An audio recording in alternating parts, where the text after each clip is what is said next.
私には今の裁定方法が正しいとは思えなくなりました。どうして？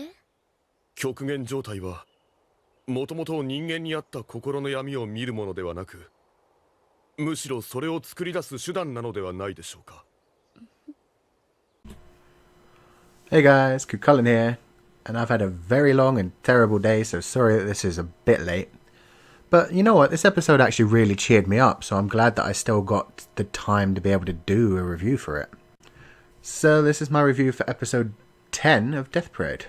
This episode was very gentle and soft, so if you were looking for a bunch of action like the last two episodes, you're going to be a bit disappointed. But I mean, it was still a very good episode.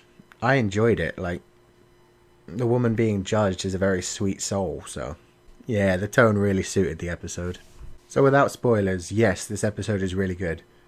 We get Decim growing emotionally a lot of character development for Decim. He goes through a whole growth arc throughout this episode. At the beginning he's unsure of himself, at the end he's very sure of himself and what he wants to do. We also learn more about Kurokami, enough to know that we're not going to be calling her Kurokami anymore. That's kind of a spoiler, but not really. But yeah, we learn her name. We don't learn much else about her except for a few flashbacks. And the woman being judged, as I said, is very sweet, and it's nice to know about her. Nona's plans are going on in the background and setting up for further episodes, which is really cool. We get to see more of Oculus being a bit of a beast, which we didn't actually see before. We just saw him kind of hinting at how powerful he is, so it's good. There's a lot of background information going on at the same time. I like it. So, spoiler flag up, and let's get into the deep bit of the review.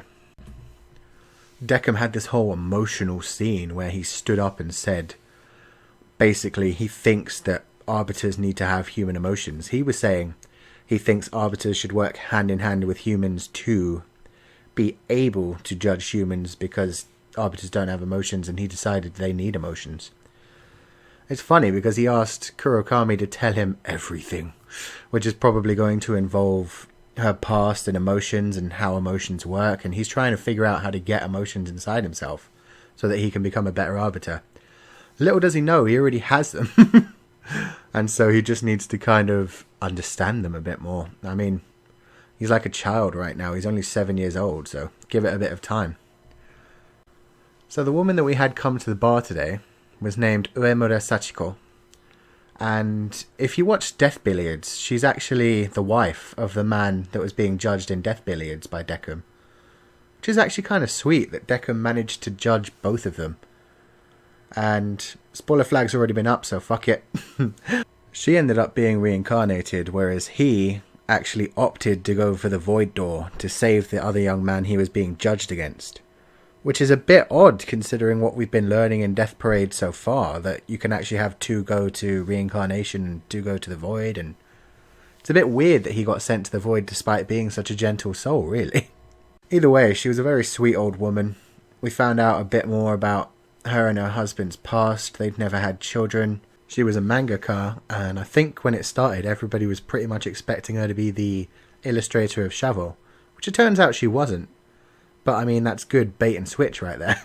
No, Chavo was completely linked to Kurokami, whose name, we could finally find out, is Chiyuki. We don't know her full name yet, but I mean, that's quite a sweet name. We got quite a few cute flashbacks to her as a kid, and it was just so cute. Adorable, really.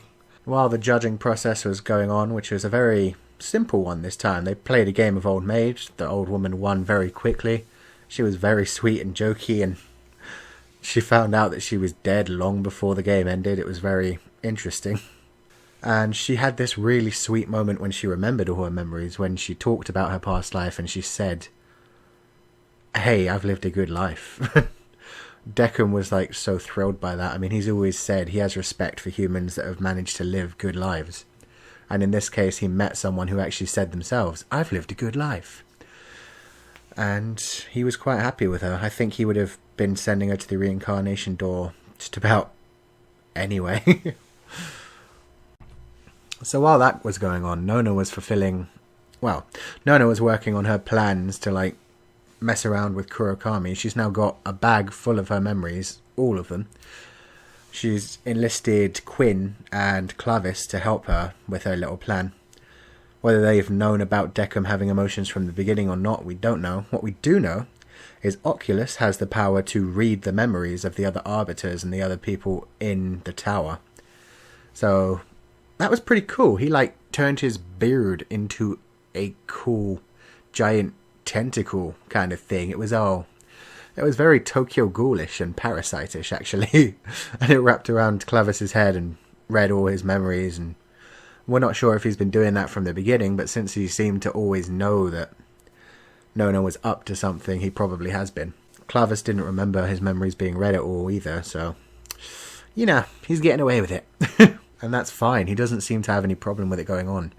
His words when he found out about Nona doing her thing was just, it's useless. As in, it's not going to work. But he's not planning on interrupting it at all, it seems, so far.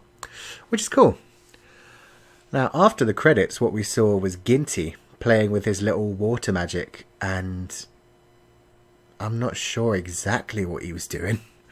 It looked like he was doing something to the guy that he judged at the same time as Mayu, which wouldn't make much sense because we all thought that the guy had gone on either to the void or to reincarnation. We didn't know, but we'd all thought he'd moved on because we only saw Ginty and Mayu around. So, don't know what's going on there, but he has a plan. He seems to be featured heavily in the next episode, and they're doing some weird sort of ice skating thing with, I almost called it Kurokami again, but they're doing some weird sort of ice skating thing with Shiyuki. Which should be interesting. It means she's probably going to get judged next episode, or she's going to begin to get judged next episode, and then we'll have the final episode to see how everything ends up. We'll see what happens, yeah. So this was actually very good. I'm going to give the episode an 8 out of 10. It was very gentle, and I could see how people wouldn't necessarily like the episode if they'd been coming in hoping for a lot of action and drama like in the last couple. But I don't know. It was very slow, quiet, relaxed, and that's what it needed to be for that old woman's judgment, because she was just such a sweet little old lady.